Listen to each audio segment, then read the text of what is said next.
Namo Didafa, good morning. Thanks for joining me for a daily practice check-in. Listen, listen, listen. This beautiful sound calls us back to our true home.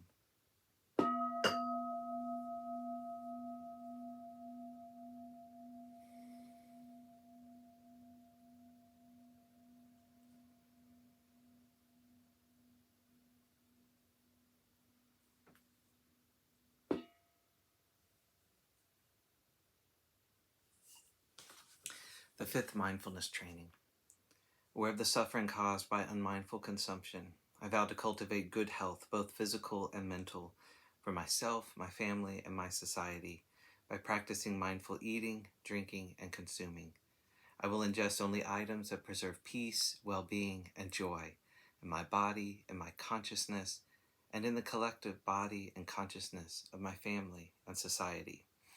I'm determined not to use alcohol or any other items that contain toxins, such as certain TV programs, magazines, books, films, and conversations. I'm aware that to damage my body or my consciousness with these poisons is to betray my ancestors, my parents, my society, and future generations. I will work to transform violence, fear, anger, and confusion in myself and in society by practicing a diet for myself and for society. I understand that a proper diet is crucial for self-transformation and the transformation of society.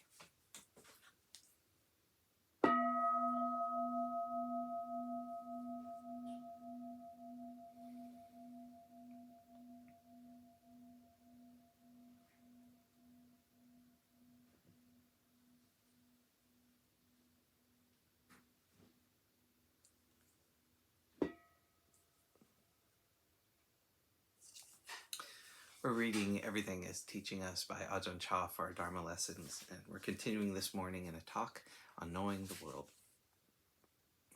At present, we are trying to practice in the way of the Buddha and his disciples.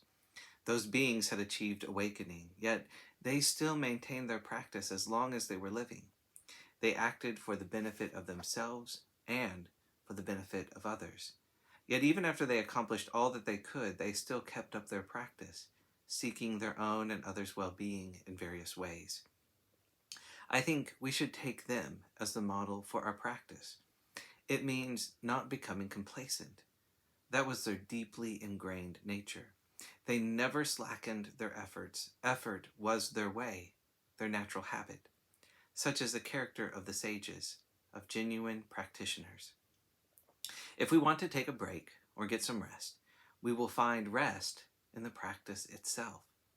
Once we've practiced to get to the goal, know the goal, and be the goal, then, when we are active, there's no way to incur loss or be harmed. When we are sitting still, there is no way we can be harmed. In all situations, nothing can affect us. Practice has matured to fulfillment, and we have reached the destination. Maybe today we don't have a chance to sit and practice samadhi, but we are okay. Samadhi doesn't mean only sitting. There can be samadhi in all postures. If we are really practicing in all postures, we will enjoy samadhi thus. There won't be anything that can interfere. Such words as, "I'm not in a clear state of mind now, so I can't practice," will not be heard. We won't have such ideas. We will never feel that way. Our practice is well developed and complete. This is how it should be. When we are free of doubt and perplexity, we stop at this point and contemplate. You can look into this: self-view, skeptical doubt, superstitious attachment to rites and rituals. The first step is to get free of these. The mind needs to get free of whatever sort of knowledge you gain. What are they like now? To what extent do we still have them? We are the only ones who can know this. We have to know for ourselves. Who else can know better than we? If we are stuck in attachment to self-view, doubt, superstition here, have doubt here, are still groping here, then there is a conception of self here. But now we can only think. If there is no self, then who is it that takes interest and practices? All these things go together. If we come to know them through practice and make an end of them, We live in an ordinary way, just like the Buddha and the Aryas.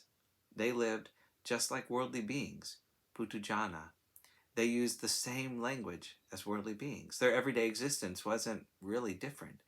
They used many of the same conventions. Where they differed was that they didn't create suffering for themselves with their minds. They had no suffering. This is the crucial point. They went beyond suffering, extinguishing suffering. Nibbana means extinguishing suffering, extinguishing heat and torment, extinguishing doubt and anxiety.